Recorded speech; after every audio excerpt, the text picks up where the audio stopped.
Esselamu Aleyküm değerli Rehber TV izleyicileri. Dergi Rehberi programıyla karşınızdayız. Malumunuz Ramazan ayı boyunca bir ara vermiştik. Aranın ardından tekrar birlikteyiz. Bu hafta Dergi Rehberi'nde Söz ve Kalem dergisini konuk edeceğiz. Söz ve Kalem dergisi yazarlarından Ahmet Karaduman konuğumuz. Hocam hoş geldiniz. Hoş bulduk. Nasılsınız? İyisiniz inşallah. Allah razı olsun. Teşekkür ederim. Sizler de iyisiniz inşallah. Elhamdülillah. Allah razı olsun. Ahmet Karaduman Bey ile birlikte Söz ve Kalem dergisinin bu ayki dosya konusunu konuşacağız. Gençlik dergisi, bildiğiniz üzere Söz ve Kalem dergisi 9 yıldan bu yana yayın yapıyor. Önce Ahmet Karaduman'ı ve Söz ve Kalem dergisini tanıyacağız. Ardından bu ayki temaları olan gençlik kuşaklara sığmaz temasını konuşacağız. Gençliğin bugünkü yaşadığı problemleri konuşacağız. Sizden başlayalım hocam. Ahmet Karaduman, kısaca böyle kendinizden bahsederseniz neler söylersiniz? Bismillahirrahmanirrahim. Sizleri de, değerli izleyicileri de bu hayırlı gecede Allah'ın selamıyla selamlıyorum. Açıkçası böyle çok da bir husus değil, fakat Ahmet Karaduman 1996 doğumlu. Ortaokulu bitirdikten sonra açık öğretimle eğitime devam ettim. Ondan sonraki süreçte lise hayatımı ve ondan sonraki süreci medrese eğitimiyle, daha çok İslami ilimlerle ilgilendim. Suriye, Mısır ve Kuveyt yolculuğumuz elhamdülillah oldu. Şu anda İstanbul'da da İslami tedrisatla uğraşıyoruz, İslami ilimlerle uğraşıyoruz. Ve aynı şekilde şu an yüksek lisansa devam ediyoruz. Aynı zamanda yazılarla da Söz ve Kalem dergisine hizmette bulunmaya çalışıyoruz. Allah çalışmalarınızı bereketlendirsin inşallah. Allah razı olsun. Söz ve Kalem dergisi, gençlik dergisi 9 yıldan bu yanadır çıkıyor bildiğimiz üzere. Ne amaçlıyorsunuz bu dergiyi çıkarmakla siz? Açıkçası yani dergiyle birçok şey amaçlanabilir. Fakat ben özellikle derginin anlamı ve özellikle de Arapça üzerinden dergi aslında neyi ifade ederin tanımıyla biz dergi olarak neyi amaçlıyoruzun hususuna geleceğim. Malum Arapçada dergiye mecelle ifadesi kullanılır. Mecellenin kökü celle, yani bir şeyin yücelmesi, yükselmesi anlamına gelir. Bizim de dergiden amacımız, Söz ve Kalem 9. yılında ve 10. yılına girecek. Dergiden temel amacımız gerçekten bir gençlik dergisi olarak, özellikle de bugünkü İslam dünyasının yaşamış olduğu sorun ve sıkıntıları İslami perspektifte bir gencin anlaması gereken şekilde bunları aydınlığa çıkarmaktır. Ve bizim dediğimiz gibi, yani mecelle dediğimiz şey, yani dergi dediğimiz şey, İslam'ın gençlikten isteğini apaçık bir şekilde ortaya çıkarmaktır. Yüksek ve kıymetli olduğunu ortaya çıkarmak için öyle bir dergiye biz karar verdik. Ve elhamdülillah 9 yıl süre içerisinde de günümüz gençliğin yaşamış olduğu sorun ve sıkıntıları ve bunun ötesinde bir Müslümanın aslında sorunlu bir genç değil, sorunlu bir genç olması noktasında hem ilmi anlamda hem farklı anlamda, teknolojidir vesaire diğer anlamlarda bir Müslüman genç bugünkü yaşamı nasıl İslamlaştırabilir ve Müslümanca bugünü nasıl yaşayabilir ile ilgili genç kardeşlerimize yardımcı olma noktasında yola çıktık. Ve elhamdülillah bugüne kadar da, yani 9. yılımızı bitirmek üzereyiz. İslami sabiteler çerçevesinde gençlere mesaj verme noktasında bir uğraş içerisindeyiz. Rabbim bizleri ve bizlere benzer diğer tüm dergileri de bu noktada muvaffak kılsın inşallah. Amin. Peki şimdi şöyle bir şey var Ahmet Bey. Yani son zamanlarda özellikle siyasi çevrelerde gençliğin önemi konuşuluyor. Özellikle oy hesabı yapılıyor bu konularda. Ancak ben o hesaplara girmeden, o söylemlere, o tartışmalara girmeden şunu öğrenmek istiyorum. Gençler, genç deyince sizin aklınızda ne canlanıyor? Genci nasıl tarif edersiniz? Yani açıkçası batının ve küfür zihniyetinin hakim olduğu bir süreçten geçiyoruz. Ve maalesef bizim inancımızda, bizim medeniyetimizde davayı yüklenen ve bu davayı bir sonraki nesle aktaran kişiler gençlerdir. Onun için İmam Hasan el-Benna'nın gençliğe hitabesinde gençleri çok güzel bir mesuliyet ve görevle tanımlar. Ve der ki, kana kadimen ve hadisen fi kulli ümmetin, yani gençlik geçmiş ümmetlerde de bugünkü ümmetlerde de diyor, imada nehdetiha diyor. Uyanışının daima direkleri olmuştur. Ve fi kulli fikratin hamile rayetiha. Her fikrin de bayrağının taşıyıcısı gençler olmuştur. Bizim için gençler bu sorumluluğu yüklenme noktasında ciddi anlamda sorumluluk sahibi kişilerdir. Evet. Fakat özellikle de bugün medyada vesaire diğer alanlarda Batı ve küfür zihniyetinin hakim olmasından kaynaklı bugünkü gençleri tanımında ciddi anlamda sıkıntılar var. Evet. Bizim için genç dediğimizde yani peygamberler aklımıza gelir ve peygamberlere tabi olan insanlar aklımıza gelir. Ki peygamber olmamalarına rağmen, kendileri yeni bir şeriatla mükellef olmamalarına rağmen Allahu Teala'nın 124 bin peygamberden sadece 25'ini zikretmesi, fakat 124 bin peygamber dışında zikretmeyip genç bir topluluğu zikretmesi, ki hepimizin malumudur Ashab-ı Kehf, yani sayılarında herhangi bir ihtilaf olsa bile sonuçta beraber bir araya gelmiş ve İslam davasına bir şekilde yardımcı olma noktasında bir uğraş ve gayret içerisinde olan bir gençlik topluluğudur. Ki Allahu Teala ayet-i kerimede innehum fityetun amenu bi rabbihim ve zidnahum huda. Onlar bir genç topluluğuydu. Allah'a iman ettiler ve Allahu Teala onların hidayetini artırdı. Bizim için gençlik budur. Bizim için gençlik Peygamber'e Allahu Teala'nın ayet-i kerimede Hazreti Musa'ya ifadesidir. Diyor وَلَمَّا بَلَغَ أَشُدَّهُ وَاسْتَوَى آتَيْنَاهُ حُكْمًا وَعِلْمًا. Diyor Musa işte o akli ve ruhi kemalete erdirdikten sonra ve o kemalde istikrar sağladıktan sonra biz kendisine hüküm, yani şeriat ve ilim verdik diyor. Evet. Ve birçok ulemaya göre, yani ekser ulemaya göre oradaki فَلَمَّا بَلَغَ أَشُدَّهُ ifadesi yani gençliğin zirvesine ulaştığındadır. Ki genel anlamda ulemanın yaş tanımlaması orada 33 ve 40 yaş arası ifade ediyorlar. Onun için bizim için gençlik aslında belki bugün peygamberlik süreci evet bitmiş. Fakat geçmiş zamanda o süreçte bir gencin sorumluluk sahibi olması onun nübüvvetle müjdelenmesine geliyordu. Ki hepimiz biliyoruz ki Peygamber Efendimiz 40 yaşında kendisine peygamberlik gelmiş ve diğer tüm peygamberler 40'ın biraz altı veya üstü bu şekilde kendilerine peygamberlik gelmiş. Gençler onun için bugünkü medyanın veya Batı'nın bir anket şirketi üzerinden yapmış olduğu birkaç soru üzerinden tanımlanabilecek kadar basit bir husus değil.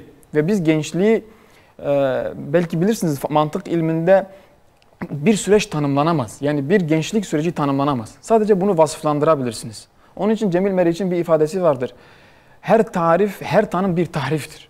Onun için bugünkü Batı ve küfür zihniyeti gençleri bir şekilde tanımlayarak gençlere bakın siz bu şıklardan bir tanesi olmak zorundasınızın hususuna getirmeye çalışıyor. Onun için bizim için genç Allah'ın davasının sorumluluğunu üstlenmiş ve peygamberin o davasının varisçiliğini yapmış ve bu uğurda gecesiyle gündüzüyle Hazreti Nuh gibi ey Allah'ım ben gecemi gündüzüme katıp bu dava için çalıştım fakat iman eden olmadı diyen bir gençliktir. Onun için bizim gençlik tanımımız kesinlikle ama kesinlikle bugünkü Batı'nın alfabenin herhangi bir harfiyle yapmış olduğu bir tanım değil. Evet şu var yani şimdi kusura bakmayın sözünüzü kesiyorum. Kuşak deyince şimdi son zamanlarda yine ilk sorumda olduğu gibi yani siyasi hesaplarla yapılmış bazı tanımlamalar var ve bu tanımlamalar da bir kalıplara sığdırılmak isteniyor. Yani şöyle deniyor mesela Z kuşağı oyun oynamaktan çok hoşlanır. Evet. Yani Z kuşağı oyun oynamaktan hoşlandığı için mi böyle bir tanımlama yapılmış? Yoksa Z kuşağının oyun oynamaya yöneltmek için mi? Ya siz Z kuşağıysanız oyun oynamak zorundasınız. Oyun oynamalısınız. Bu tartışmalar yürütülüyor. Bunu güzel açıkladınız aslında. Peki Z kuşağı tanımlamasına karşı çıkıyorsunuz ve diyorsunuz ki yani gençlik kuşaklara sığmaz. Neden Z kuşağı tanımlaması sıkıntılı sizce? Malum İslam medeniyetini diğer tüm medeniyetlerden ayıran temel özelliklerden bir tanesi de kendi kavram dünyasını kurmasıdır. Ve biz bunu Kur'an-ı Kerim'de bizzat şahit oluyoruz. Bakın Arapçada ra'ina kelimesi aynı şekilde görmek manasına gelir. Fakat Peygamber Efendimiz Medine'ye gittikten sonra Yahudiler ra'ina kelimesi için affedersiniz argo bir anlam için kullandıkları için Allahu Teala bizzat kendi kelamıyla mümin kullarına şöyle bir ifade veriyor. وَلَا تَقُولُ رَاعِنَا وَقُلُ انظُرْنَا. Onların yaratmış olduğu kavramlardan sakınıp diyor ki ra'ina kelimesi evet Arapça anlam ifadesiyle görmek manasına gelmesine rağmen fakat bunların ona vermiş olduğu kötü anlamdan ötürü onun yerine Allahu Teala onlara alternatif bir fiil olan nezara fiilini veriyor. Bizim için bir Müslüman genç için ve bir İslam'ı benimsemiş, Allah'a inanmış bir gençlik için biz kesinlikle ama kesinlikle Batı'nın bizler için var etmiş olduğu tanımlarla kendimizi tanımlayamayız. Evet. Onun için özellikle de yani 2. 3. yüzyıldan sonra İslam ulemasının ister felsefede, ister mantıkta, ister diğer ilimlerde yapmış olduğu en temel şeylerden bir tanesi de kendi tanımlarını, kendi kavramlarını oluşturmasıdır. Onun için biz kesinlikle Batı'nın ve küfrün bize var etmiş olduğu bir tanım ve kavram üzerinde kendimizi tanımlamayız. Bizim tanımımız, biz bir İslam'ın gençliğiyiz ve biz bu İslam'ın gençliği derken sorumlu olan, Allah'ın davasına inanan ve bu dava için gece gündüz çalışan bir gençliktir. Bizim gençliğimiz eline geçtiği ilk parayla Paris'e gidecek bir gençlik değil. Eline geçtiği ilk parayla Medine'ye gidecek, Mekke'ye gidecek, Kurtuba'ya gidecek ve Müslümanların tarihe yapmış olduğu hizmetleri birebir görecek bir gençliktir. Evet, biz bunu söylerken Paris'e gidilmeyecek vesaire gidilmeyecek demiyor. Hayır, bizim bir önceliğimiz var. Bizim gencimiz eline geçtiği ilk maddi imkanda kendine telefon vesaire almaktansa kendine bir Kur'an-ı Kerim alma, kendine bir tefsir alma. Kendini bu davaya hizmet noktasında kendisine yardımcı olabilecek bir şey alma noktasında ilk adım atacak bir gençtir. Onun için siz de az önce bahsetmiş olduğunuz gibi yani onlar böyle tanımlar yaparak işte Z kuşağı nedir? Ekonomik çözümleri, ekonomik sorunları çözebilen, kendine güvenen, kendisine yeten, ondan sonra özgürleşen. Onlar aslında gençler böyle değildi. Fakat onlar bu şekilde gençleri ona yönlendirdiler. Hani bir şey vardı ya, bir şeyi 40 defa söylersen olur der. Aynen yani bu hususa getirdiler. Yani özellikle bugün medya içerisinde İşte affedersiniz hanımların işte özgürlüğünü kendisini açıp saçmayla değerlendirmesi, işte bir gencin kendisini özgürleşmesi, işte anne babasını dinlememesi, istediği her yere gitmesi, akşam istediği vakitte eve gelmesi ve bu hususlar. Ve bugün şu an belki bizim toplumumuzda dediğimiz bu Z kuşağı yeni ortaya çıktı. Fakat şu an Avrupa'da 20 yıl önce bu Z kuşağı var olduğu için şu an bu Z kuşağı hiç çalışmak istemeyen, evde sabah akşam telefonla uğraşıp hiç öğretimde hiçbir faydası olmayan bir nesil ortaya çıktı. Çünkü biz bugün gençlik derken yarın bu dünyayı idare edecek bir kuşaktan bahsediyoruz. Evet. Yani bugün dünya evet gençlerin gücü, kuvveti ve eylemleriyle yürüyor. Fakat yaşlıların, ağırbaşlı insanların aklıyla işler yürüyor. Biz bugün bu gençliği bu şekilde tanımlamaya ve buna zorlamaya kalkışırsak biz bir 20 yıl, 30 yıl sonra kendi sonumuzu getirmiş oluruz. Onun için zaten onların böyle bir kavram öğretmesi ve bu kavram üzerinden gençlere bunu dayatmasının temel sebebi İslam gençliğinin farklılığıdır.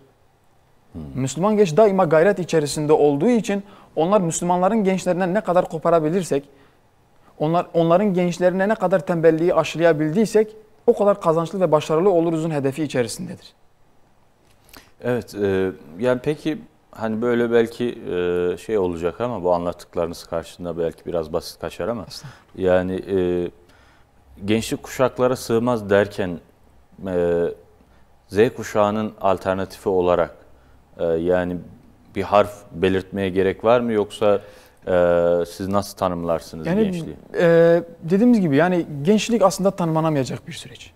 Bugünkü gençler yarın yaşlanacak, dünkü çocuklar gençleşecek. Ve Allahu Teala ayet-i kerimede insan oğlunun ömrünü 3 temel zaman birimine ayırmıştır. Ve der ki Allahu Teala sizleri yani diyor Allahu'llezî halakakum min da'fin.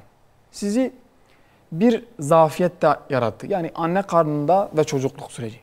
Sümme ceale min ba'di da'fin kuvveten. İşte o dönem gençliktir. Yani o zayıflık sürecinden sonra size bir güç, kuvvet, her şeyin kemale erdiği bir süreç. Ve sonra başka bir ayet-i kerimede sümme yuraddu minkum arzalul umri. Yani sizden bazıları ise yani Kur'an-ı Kerim'in direkt ifadesidir. Yaşlılığı artık çekilemez. Yani rezil bir hayat olarak tanımlıyor. Onun için Peygamber Efendimizin kendisinden sakındığı şeylerden bir tanesi de yaşlılıktır. Yani insanın kendi işini kendi yapamamasıdır. Onun için Allahu Teala bu dünya hayatında insanoğlunun ömrünü 3 kısma ayırmış. Evet. Çocukluk, ondan sonra bir gençlik, ondan sonra da o gençlikten sonra yine çocukluk dönemi gibi bir zayıflık. Onun için Z kuşağı bizim için asr-ı saadetin gençliğidir. Ve biz asr-ı saadet derken bir zaman diliminden çok bir yaşam biçiminden bahsediyoruz. Ki Peygamber Efendimizin hadis-i şerifidir diyor. Ümmetimin ahiri evveli gibi olacak.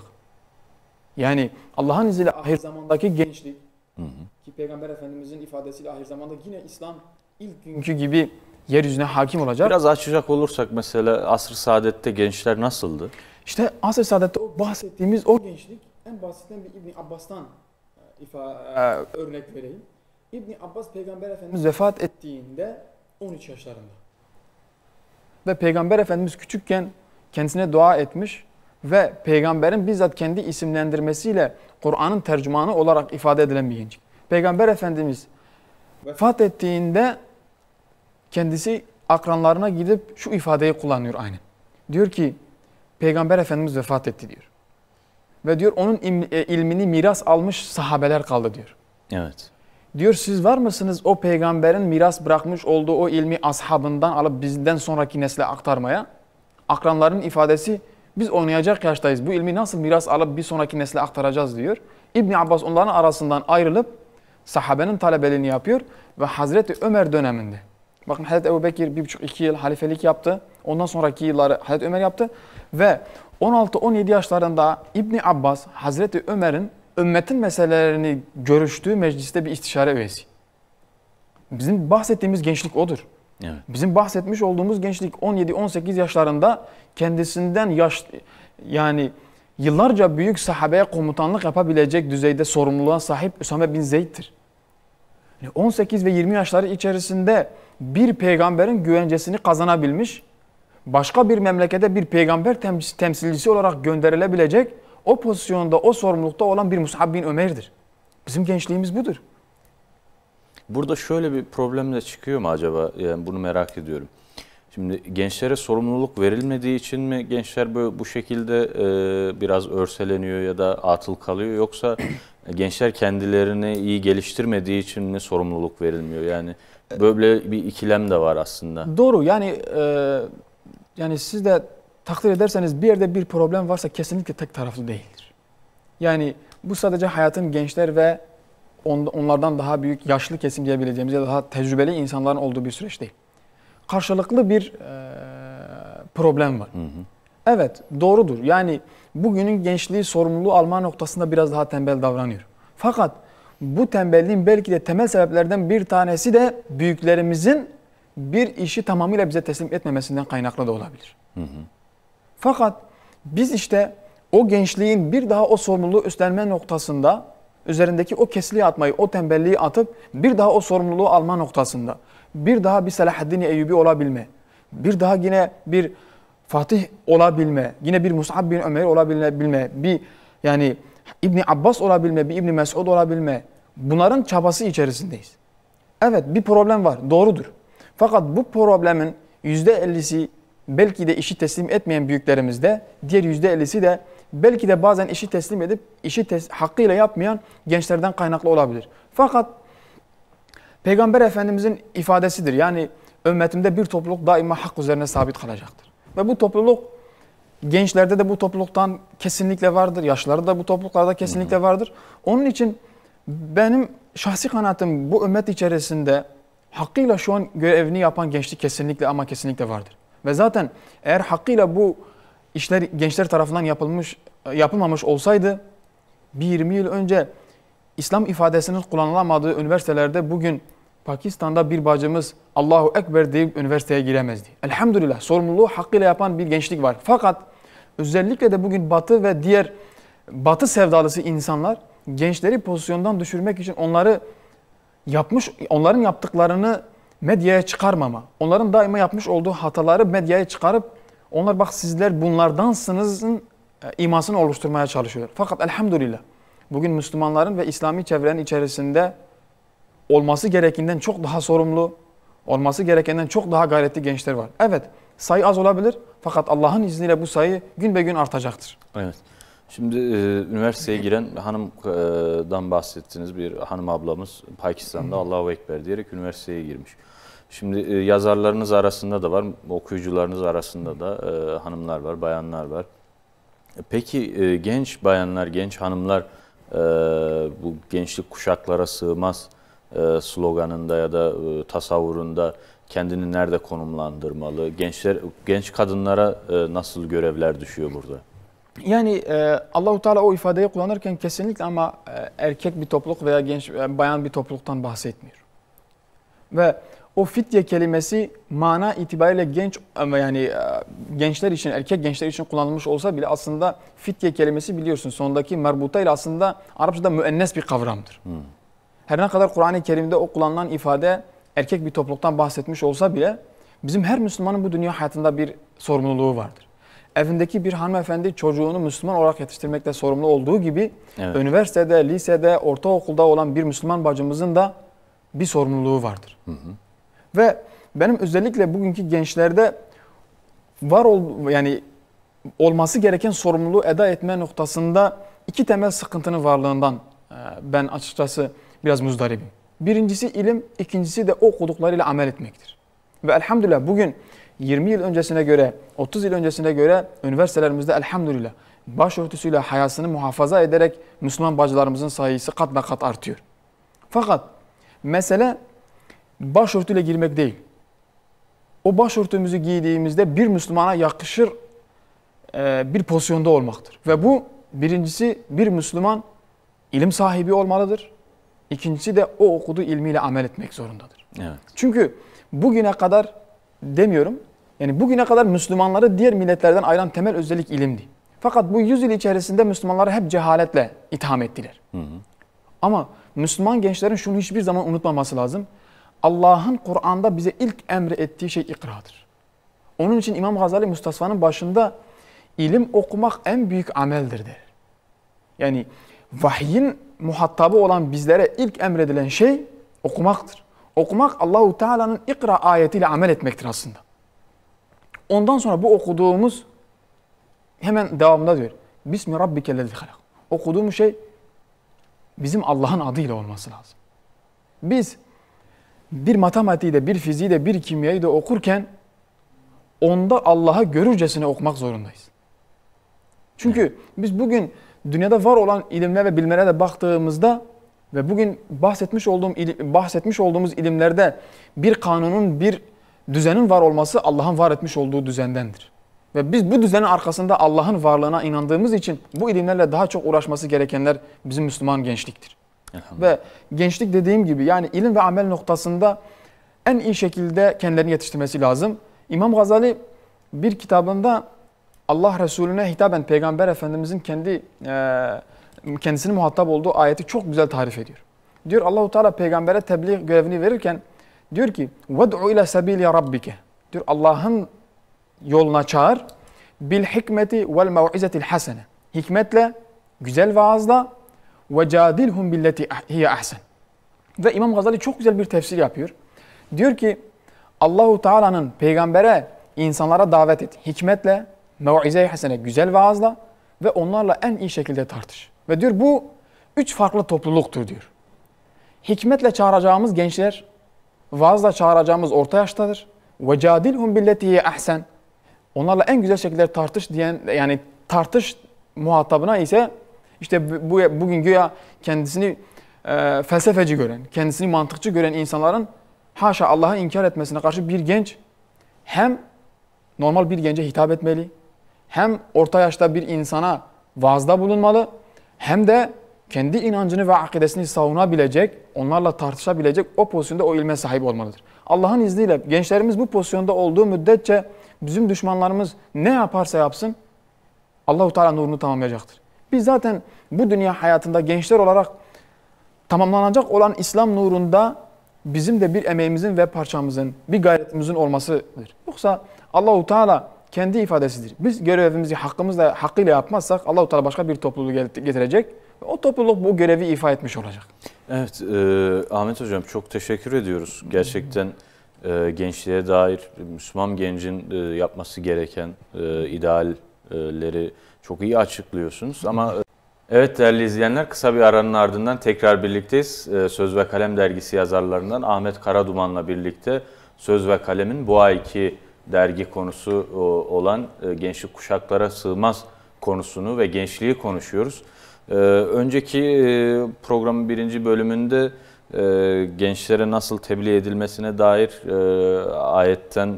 ayetin tefsirinden bahsetmişti Ahmet hocamız. Şimdi şöyle bir problem var, yani yakın işte çevremizden de duyuyoruz. Aynı zamanda hep sosyal olarak yaşıyoruz. Haberlerden vesaire yerlerden duyuyoruz ki işte gençler bazı ideolojik akımların girdabına kapılmışlar ve orada bir bunalım içerisindeler. Bu bunalımdan çıkarmak için gençleri nasıl bir yol izlemek lazım? Sizin bahsettiğiniz az önce işte gençlere hikmetle tebliğ edilmesi, anlatılması noktası neden önemli acaba? Şimdi açıkçası soru gayet iyi. Özellikle bugünkü gençliğimize hitap eden bir soru. Şunu açık ve net bir şekilde söyleyebiliriz. Yani bugün ideolojik olarak gençlerimizi uğraştıran hususlar tarihin hiçbir döneminde olmamış. Yani tarihin hiçbir döneminde ateist bir topluluk çıkmamış ya da farklı bir topluluk çıkmamış. Fakat İmam Şafii'nin güzel bir sözü vardır. Der, hakkın olmadığı yeri batıl işgal eder. Yani batılın yayılması için hakkın yokluğu yeterdir. Yani bir yerde batılın, yanlışın yayılması isteniyorsa orada iyiliği, doğruyu, hakkı aldığınız anda ikinci bir seçenek olarak var olacak küfür veya şer veya kötülük. Evet. Fakat bugünkü gençliğin yaşamış olduğu sıkıntı İslam ümmetinde hiç yaşanmamış mı? Tabii ki de yaşanmış. Yani ve gençlerin şunu çok iyi bilmesi lazım. Özellikle de ebeveynlerin. Yani hani Allahu Teala ayet-i kerimede apaçık bir şekilde insanlar şunu söylüyor. Ehasiben nasu en yutraku en yekulu amennâ ve hum la yuftanun. Yani insanlar hiç imtihan olmadan bu dünya hayatından cennete gitmeyi mi arzuluyor? Hayır. Kesinlikle bu dünya hayatında imtihan olacak. Evet, İslam medeniyetinin ya da İslam tarihinin dünya tarihinde ya da dünya tarihinin her dönemin insanları farklı bir imtihan vermiştir. Fakat bugünkü gençliğin inanç boşluğunu Peygamberimiz geldiğinde de gençler yaşıyordu. Evet. Yani Mus'ab bin Ömeyr iman getirdiğinde anne ve babası kendisi gel bizim inancımıza diyordu. Yine aynı şekilde diğer tüm genç sahabelerin işkence görmesi, Bilal-i Habeş'in işkence görmesi, Zeyd bin Sabit'in vesaire diğerlerinin hep bu sıkıntılara maruz kalmasının temel sebebi bir inançsızlığa karşı bir inancın mücadelesiydi. Bugünkü eksiğimiz ne? Az önce bahsetmiş olduğunuz gibi hikmetle çağırma noktasında Müslümanlarda bir eksiklik var. Bakın belki bugün bizler bile gençlerle muhabbet ederken, biraz da böyle belki muhafazakar gençlerle kendileriyle muhabbet ederken ya da farklı bir çevreyle muhabbet ederken işte ateizmden bahsetmemek isteriz. Ya işte yaygın bir fikir. Hayır. Kesinlikle şu an ateizm yaygın bir fikir değildir. Fakat gençlere İslam'ın ulaşmaması sıkıntısı gençlerin o boşluğu doldurma noktasında çabası sonucu çıkmış küçük bir şeydir. Fakat biz bugün Müslümanlar olarak bu meseleleri konuşmaya korkuyoruz. Fakat ben en basitinden İmam Gazali Hicri 5. yüzyıldan bahsediyoruz. Yani evet. Peygamber Efendimizin vefatından 470 yıl sonra vesaireden bahsediyoruz. İmam Gazali yani kendisiyle beraber İslam tarihi kitap telifinde 2 dönem yaşıyor. Müteahhirun ve mütekaddimun dönemi diye. İmam Gazali kendi kitabında o dönemde bugünkü gibi ateizm gibi bir düşünce olmamasına rağmen çok açık yüreklilikle Allah'ın varlığını ispatlıyor. Ve onun Tehafütül Felasife diye kitabı felsefecilerin göğe aklın kuralı dediği şeylerle yapmış olduğu yanlışları ispat edip alemin ezeli olmayıp ve bu hadis olduğu ve bunun üzerinde Allah'ın varlığını çok açık yüreklilikle ispat ediyor. Onun için bizim bugün belki konuşmamamızın sebebi ilmi eksikliğimizden kaynaklı olabilir. Fakat bizim eski dönemdeki ulemamız, İmam Gazali'den bahsediyorum, İmam Cüveyni'den bahsediyorum, ondan sonra İmam Fahreddin Razi'den bahsediyorum. Bunların hepsi o dönemde hiç öyle bir sıkıntı olmamasına rağmen Aristo'nun, Eflatun'un fikirlerini tamamıyla reddedip bir İslam düşüncesi inşa etmiş ve bu İslam düşüncesini inşa ederken temel olan Allah'ın varlığını ispat etmiştir. Bugünkü Müslümanlarda dini yaşama noktasındaki eksikliğin temel sebeplerinden bir tanesi de Allah inancının mutlak surette oturmamasıdır. Yani akide ve kelam kitaplarınıza bakın, ta bugüne kadar hiçbir alimimiz bu konuları konuşmaktan geri durmamıştır. Ve elhamdülillah akli ve nakli delillerle Allahu Teala'nın varlığı, sıfatlarının varlığı, ondan sonra Allah'ın varlığıyla beraber İslami düzenin mutlak surette onu yaratan Allahu Teala'nın seçebileceği en güzel düzen olduğuyla ilgili tek bir şüphe bırakmadan bunların hepsine cevap verebilmiştir. Bizim gençlerimizin aslında sıkıntısından ziyade ya da problemlerinden ziyade İslam ulemasının, özellikle günümüz İslam ulemasının bir, belki de birikim eksikliği, iki de belki gençlere hitap edememe eksikliğidir. Evet. Özellikle elhamdülillah bu son süreçte yani bu bahsetmiş olduğumuz güncel ideolojilere karşı elhamdülillah fikir insanları, ulemamız ciddi anlamda reddeler vermeye başladılar. Yani bir 10 yıl öncesine göre elhamdülillah bugün bakıyorsunuz bir doktor bile kalkmış bir YouTube kanalından yani akli delillerle Allah'ın varlığından rahatlıkla bahsedebiliyor. Birçok genç iman ediyor. Hı hı. Özellikle bugünkü gençlik dediğimiz gibi böyle bir problemle karşı karşıya. Fakat bu problem onlardan kaynaklı değil. Evet. Bu problem bir kesim insanın görevini hakkıyla yerine getirememesinden kaynaklıdır.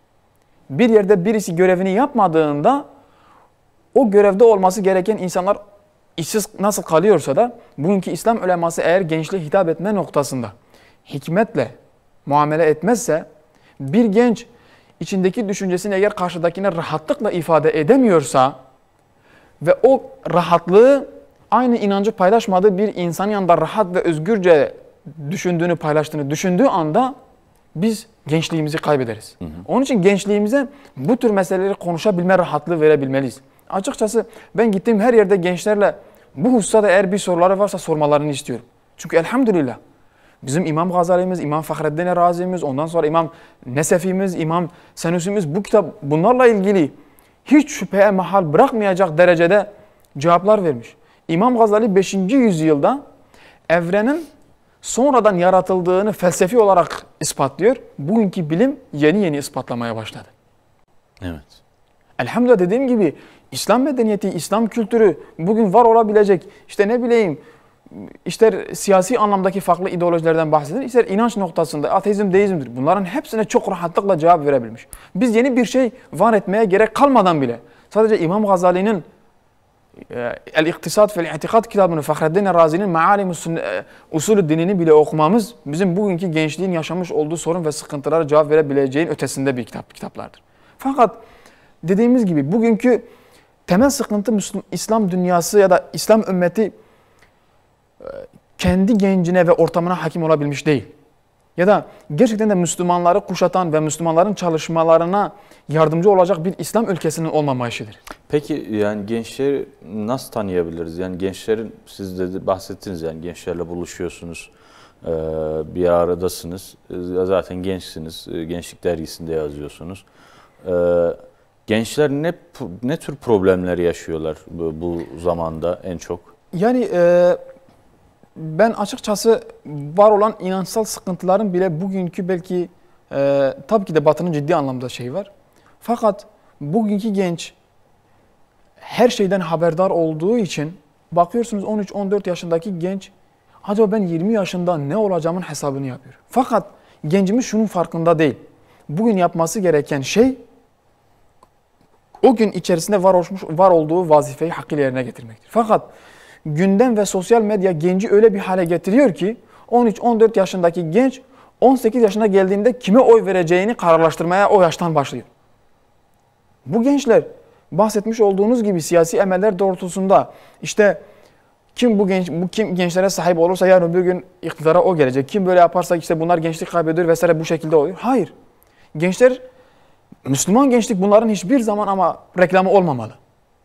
Müslüman gençlik iki günü aynı olduğunda hüsranda olabileceğini düşünen ve o doğrultuda hem ilmi anlamda kendini geliştirecek, hem ameli anlamda kendini geliştirecek, hem eğitim anlamında kendini geliştirecek.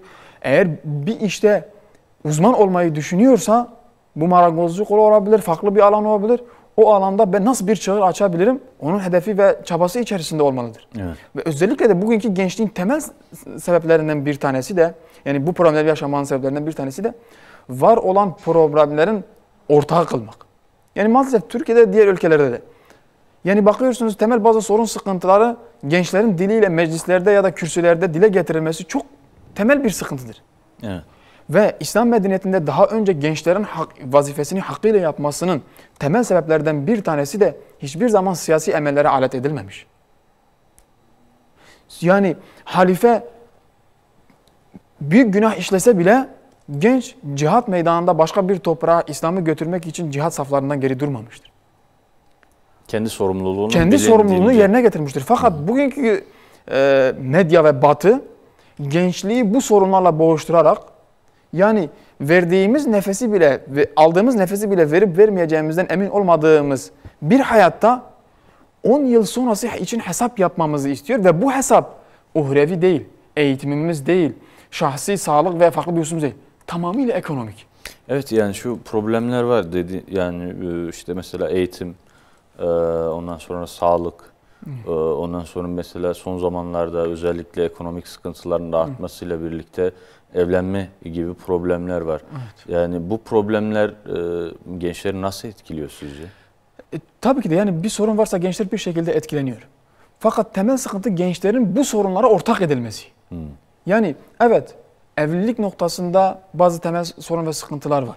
Fakat Müslüman bir aile şunu çok iyi bilmeli. Yani namazında, niyazında bir gençlik kızıma işte fazla da mehir verecek ama namazında, niyazında olmayan bir gençten daha hayırlı olmadığını bilmeli. Namaz kılan bir gençlik imkanı olmasa bile namaz kılmayan, imkanı olan bir gençten daha hayırlı olmasını bilmeli. Evet, maddi bir sıkıntı malum şu an dünyada da yaşanıyor, ülkemizde de özelde yaşanıyor. Fakat bu tür sıkıntılar geçicidir. Yani biz 2 yıl önce maddi noktada herhangi bir sıkıntı yaşamıyorken 1,5 yıldır maddi noktada bir sıkıntı yaşanıyor ülke bazında ya da dünyada.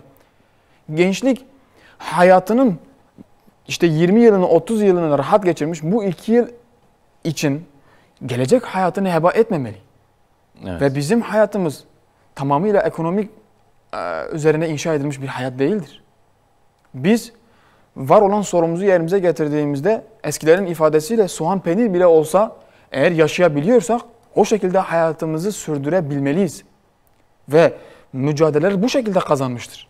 Yani bahsetmiş olduğunuz Ashab-ı Kehf, ondan sonra Mus'ab bin Ömer, İbni Abbas, yani Peygamberin meclisinde Ashab-ı Suffat diye ifade edilen ashab, Peygamberin yanı başında maddi imkansızlıkla beraber ilim talep etmiş insanlardır. Bugünün temel sebeplerinden bir tanesi, yani gençleri bu seviyeye getiren, yani belki de büyüklerimiz ev içerisinde geldiğinde sabah akşam televizyonu açtığımızda ekonomik sıkıntıların konuşulması. Aslında yani büyüklerimize de sorduğunuzda hayatlarında en az 1-2 kere dönemsel anlamda böyle sıkıntılar yaşamıştır. Ama bunu hayatın tamamı görmek ve hayatı da tamamıyla ekonomiden müteşekkil görmek bir Müslümanın inancında olmaması gereken temel şeylerden bir tanesi. Evet, maddi kazanç sağlamak, helal yolda maddi gelir elde etmek bir ibadettir. Evet. Onun için Peygamber Efendimiz vefat etmeden önce Sa'd bin Vakkas bir hastalık geçiriyor. Peygamber Efendimiz onu ziyarete gittiğinde Sa'd bin Vakkas diyor, Allah'ın Resulü diyor, benim malım var diyor. Ben bunların hepsini Müslümanlara infak etmek istiyorum diyor. Peygamber Efendimiz diyor olmaz diyor. Diyor sen arkanda zengin bir aile bırakman, dilencilik yapacak bir aile bırakmandan daha hayırlıdır. Ve biz hepimiz Hazreti Osman'ın zenginliğini biliriz. Evet. Ama Hazreti Osman Tebük seferi gibi bir seferde tüm kervanın hepsini İslam'a kazandırabilecek sorumluluğa, potansiyele sahip bir insandır. Onun için tamamıyla her şeyi ekonomiden müteşekkil görmeyeceğiz. Bizim ondan daha yüksek görevlerimiz var. Bunlardan birisi Allah'a razı etmektir ve bu Allah'ın davasını insanlara götürmektir. Bu maddi tatmin vesaire diğerleri hepsi geçicidir. Ve hepimiz bugün TV'lerde psikologları vesaire görüyoruz. Derler ki maddi gelir mutlu etmez. Gerçekten de öyledir. Evet, mutlu olmanın sebeplerinden bir tanesi olabilir. Ama mutluluğun tamamı maddi gelirin iyi olmasına bağlı değildir. Bugün en çok boşanmaların olduğu maddi geliri iyi olan insanlardır. Maddi sıkıntıdan boşanan insan çok nadir görürsünüz. Ama maddi imkanları vardır. Maddi imkandan kaynaklı birbirlerini kabullenememe, birbirlerinin sıkıntısını çekememe noktasında bu tür sıkıntılarla karşılaşıyoruz. Bugün gençlerin evlenmesi noktasında en temel sıkıntı ekonomik sıkıntılar olarak görülüyor. Fakat Müslümanlar olarak bunu aşmalıyız. Yani biz Hz. Resulullah'ın kızı olan Hz. Fatıma'nın çok basit birkaç şeyle evlendiğini, ondan sonraki dönemde de yani biz daha 20-30 yıl önce Fizlal-i Kur'an'la evlenen bacılarımızı tanıyoruz.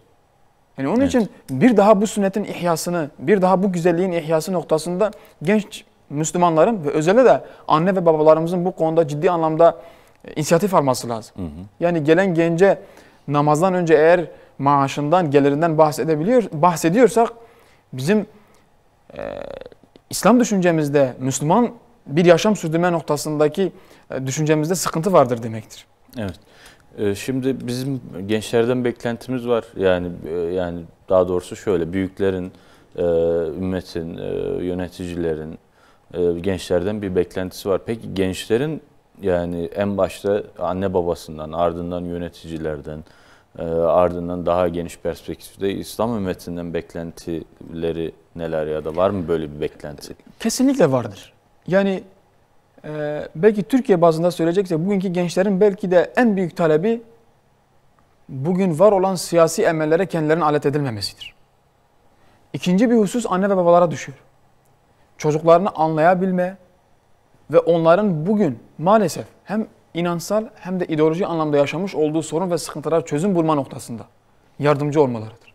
Yani bir çocuk eve geldiğinde en basitinden, hani en basitini söyleyeyim ama en kötü şey Allah'ın varlığıyla ilgili bir soru soruyorsa, kendisi cevap veremiyorsa bunu bilen, ona cevap verebilecek bir alim şahsiyete götürüp onu onunla konuşturmasıdır. Eğer biz çocuğu azarlayıp nedir düşünüyorsun dersek bu çocuğu başka birinin kucağına atmaktır. Onun için gençlerin belki de aileleriyle ilgili yaşamış olduğu temel sıkıntılardan bir tanesi de yaşamış olduğu problemleri annem veya babam, ebeveynim kızar diye ifade edememesidir. Bir diğer husus ise gençlere kendilerini yetiştirebilecek imkanlar sunmaktır. Bakın İslam medeniyetinde bir genç ilim yolculuğuna, bu ister şer'i ilimler olur, ister fenni ilimler olur. Hiçbir farkı yok. Çünkü bu dünya hayatında Allahu Teala insanı 3 şeyle mükellef kılmıştır. 3 şey için bu dünyaya göndermiştir. Biri ibadettir, biri hilafettir, diğeri imarettir. İbadet, bizim bildiğimiz temel fıkıh kitaplarından Allah'a nasıl ibadet edilir, onu öğreniriz. Hilafet, ben Allah'ın bu hükmünü yeryüzünde yayma noktasında ne yapabilirim? İmaret ise Allah'ın bana bahşetmiş olduğu bu evreni ben nasıl imar edebilirim? Bu fenni ilimlerle ilgili bir şeydir. Hilafet ve ibadet ise şer'i ilimlerledir. Onun için bir Müslüman bu üç görevi hakkıyla yapmaya karşı sorumludur. Onun için de bu konuda gençlere imkan sunulması lazım. Yani eğitimlerini, ilimlerini ilerletebilme noktasında onlara ciddi anlamda imkanlar sunulmalıdır. Ki az önce de cümlemde bahsetmek istediğim şuydu. Yani İslam medeniyetinde bir genç ilim talebine çıktığında onun maddi anlamda sıkıntılarını gidermekle mükellef olan ümmetin bizzat kendisidir. Ümmetin zenginleridir. Zekatıyla, infayla o ilim yolculuğuna çıkmış insana mal vermek, onun o maddi sıkıntısını gidermek İslam ümmeti üzerine farz-ı ayn'dir. Farz-ı kifayedir. Eğer ümmetin hepsi yapmazsa hepsi günaha girer. Ve elhamdülillah bugün ister medreseler olsun, ister vakıf üniversiteleri olsun, diğer üniversiteler hayır sahiplerinin yardımıyla gidiyor. Ama bunların artırılması lazım. Bugün Türkiye gibi bir ülkede eğitime ayrılan bütçe, eğer faize ayrılan bütçeden çok daha azsa bu gençliğe önem verilmediği anlamına gelir. Onun için İslam ümmetleri ve ülkemiz bazında devletlerin gençliğe ciddi anlamda ön ayak olması lazım. Onlara ilmi anlamda kendilerini geliştirebilecek eğitim kurumları kurmalıdır. Eğer biz gençlere böyle imkanlar sunarsak Allah'ın izniyle bugün yaşamış olduğumuz problemlerden hiçbirisini yaşamayacağız. Eğer bugün bir genç İstanbul'un her yerinde, Türkiye'nin her yerinde kütüphane olsa telefonun başında vakit geçireceğine gidip kütüphanede sadece kitaplara bakması bile onun ufkunu açacaktır. Evet. Fakat bugün belki de birçok kurum kuruluş sınavlarda telefon hediye ediyor, tablet hediye ediyor. Onun yerine gençlerimizin ufkunu açacak kitap hediye edelim. Ömre'ye götürelim. İslam medeniyetinin zirve yapmış olduğu mekanları ziyaret ettirelim. Yani biz de bu gençlerimizin yaşamış olduğu sosyal medya vesairenin kucağına atmayalım. Tablet hediye ederek onlara o konuda yardımcı olmayalım. Evet, bugün belki birçok işimizi tabletle rahatlıkla yapabiliyoruz. Fakat İmam Üstad Bediüzzaman'ın ifadesiyle dünyada mutlak hayır yoktur. Yani hiçbir şey mutlak hayır kendisine barındırmaz her şeyle. Telefon da aynı bu nimetlerden bir tanesidir. Ve maalesef özellikle de bugün hepimiz biliyoruz ki telefonun zararı yararından fazladır. Evet. Onun için bu konuda gençlerimize yapması gerekenler noktasında öncülük edeceğiz. İslami çevreler, İslami kurumlar, zengin Müslümanlar, zengin tüccarlar yani düşünce merkezleri açmalı. Gençlerin kendi ilmi anlamda kendini geliştirebilecek kurumlar açmalı. Eğer biz bunları aşabilirsek Allah'ın izniyle bir sonraki yıllarda bir sonraki nesle biz hükmedeceğiz. Ve bizim bugün İslam medeniyetinde en çok övündüğümüz şeyler hicretin 2. yüzyılı biz Beytül Hikme'den bahsediyoruz. Evet. Yani Yunan'ın, ondan sonra Hindistan'ın, farklı kültürlerin felsefe kitaplarını tercüme etmiş Kindi'den bahsediyoruz. Ama eğer o dönemde Beytül Hikme kurulmamış olsaydı ne Kindi, ne Farabi, ne İmam Gazali bunların hiçbirisi yetişmeyecekti. Bir Nizam-ı Mulk medresesi olmamış olsaydı İmam Cüveyni yetişmeyecekti, İmam Şirazi yetişmeyecekti. İşte onun için bu kurumların bugün bir daha ihya edilmesi lazım. Eğitim kurumlarımızın bir daha ihya edilmesi lazım. Eğer kurumlarımız ihya edilirse Allah'ın izniyle İslam medeniyeti genç yetiştirme noktasında hiçbir eksikliği yok. Evet. Sadece kadim kültürümüzün kitaplarını okumamız bile bugün var olan sorun ve sıkıntılarımızı giderme noktasında bizim için yeter ve artar bile. Yani en basit bir fıkıh kitabı okuduğunuzda bile olmamış bir meseleyle ilgili fetva veren alimlerimiz var. Bu sadece fıkhi değil, itikadi anlamda da. Yani İmam Gazali'nin kitabına başvursunlar, Fahreddin Razi'nin kitaplarına başvursunlar.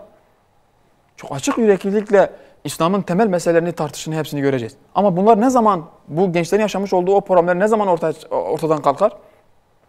Bahsetmiş olduğumuz gençlere verilmesi gereken hizmet hakkıyla verilirse gençler problem olmaktan çıkıp problemleri çözen bir pozisyona gelecektir Allah'ın izniyle. Yani bazı endişeleri de gençlerin önünden kaldırmak, engelleri kaldırmak gerekiyor. Şimdi programımızın da sonuna doğru geliyoruz. Böyle kısacana böyle hatta maddeler halinde sıralasak 5 maddede, 10 maddede gençlerin görevleri ne olmalıdır sizce? Yani hepimiz bu dünya hayatına yaşamaya geldik ve bir genç şunu çok iyi bilmeli.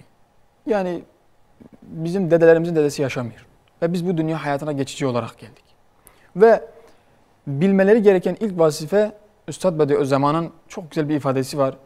Diyor ki bu gençlik katiyen sizden gidecek. Yani zaman durmuyor.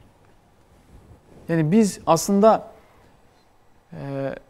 bir yıl geçtikten sonra bir yılımız dolmuyor. Her gün, her saniye, her dakika büyüyoruz. Onun için bu gençliğin elimizden gideceğini çok iyi bilmeli. Ve bu gençlik sürecinde ben Allah'a nasıl kul olabilirimin vazifesini çok iyi düşünmeli. Evet. Dünyanın, tarihin her serüveninde, her döneminde gençlik dönemi gerçekten çok zordur. Çünkü insanın şehevi, nefsi ve diğer tüm duygularının zirve yaptığı bir süreçtir. Öyle bir zor süreç olduğu için Peygamber Efendimiz kıyamet gününde Allah'ın gölgesiyle gölgelenecek 7 kısımdan birisini Allah'a itaat eden, onun emrinden çıkmayan gençlik olarak tarif ediyor.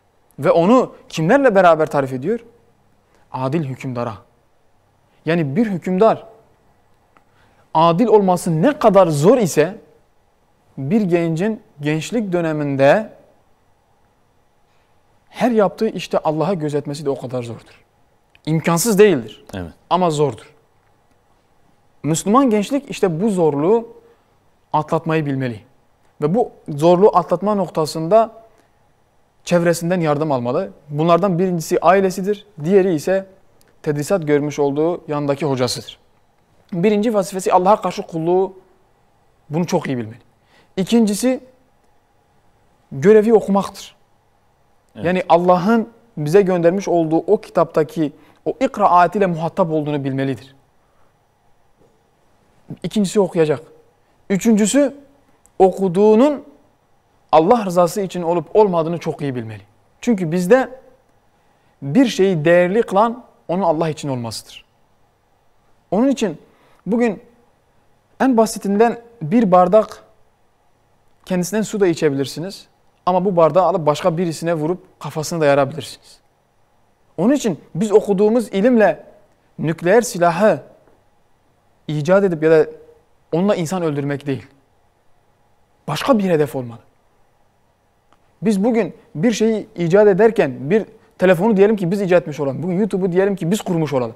Bununla biz kurduktan sonra onun Allah rızası içerisinde olmasını, o rızayı ilahi dahilinde olmasını bilmeli. Bir diğer husus kendi toplumuna karşı sorumluluğudur. Onun için Allahu Teala ayet-i kerimede kullarına hitap ederken "Ku enfusakum ve ehlikum" yani kendinizi ve ehlinizi, aile ve çevrenizi yani yakıtı insan olan o cehennemden koruyun diyor.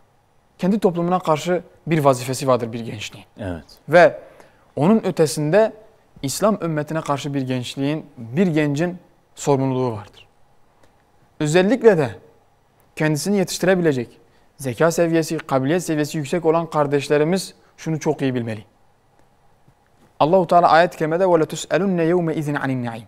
Allah'ın size vermiş olduğu her nimetten sorulacaksınız. Evet. Allah bize bir kabiliyet vermişse, bir zeka vermişse, farklı bir durum vermişse bunları İslam ümmetinin faydasına kullanma noktasında gayret içerisinde olmalıyız. Yoksa bu nimetlerden hepsinden sorulacağız. Belki biraz uzatmış olacağım ama evet, bu ayet-i kerime Allah Resulü toparlayalım sonra şey yapalım. Evet. Yani bu sorumluluk hususu, bu Allah'ın bize vermiş olduğu nimetlere hesap çekme noktasında Peygamber Efendimiz evinden aç çıkıyor. Başka bir sahabeyle, aynen aç çıkmış bir sahabenin evine gidiyor. O açlıkta yediği bir hurmayı yerken bu ayet-i kerimeyi okuyor Peygamber Efendimiz. Açtır. Yemese belki sıkıntı yaşayacak. Onu yerken bile bu nimetin bile hesabının çekileceğinin içerisinde olmalıdır. Evet. Onun için gençler bugün kendilerine vermiş oldu. Hem Allah'ın kendisine verdi hem de babasının ve ailesinin ya da kurumunun veya farklı şeyin ona vermiş olduğu o nimetin hakkını gerçekten vermelidir. Yoksa bunun hesabını diğer dünyada Allah'a karşı vermeliyiz. Temel bir sorumluluk ise dediğim gibi kendini yetiştirme ve bu İslam ümmetine karşı sorumluluğu, vazifeyi yerine getirmesidir. Evet, Ahmet Hocam çok teşekkür ediyorum. Ben teşekkür Allah razı ederim. olsun. Ağzınıza, yüreğinize sağlık. Allah senden razı olsun. Ahmet Karaduman'ın Ey İslam Gençliği adlı bir yazısı da var Söz ve Kalem dergisinde. Okumanızı tavsiye ediyorum değerli izleyenler. Evet değerli izleyenler, Dergi Rehberi programıyla karşınızdaydık. Bu hafta Söz ve Kalem dergisinin gençlik kuşaklara sığmaz temasını ve gençliği işledik. Bir dahaki hafta görüşmek dileğiyle Allah'a emanet olun.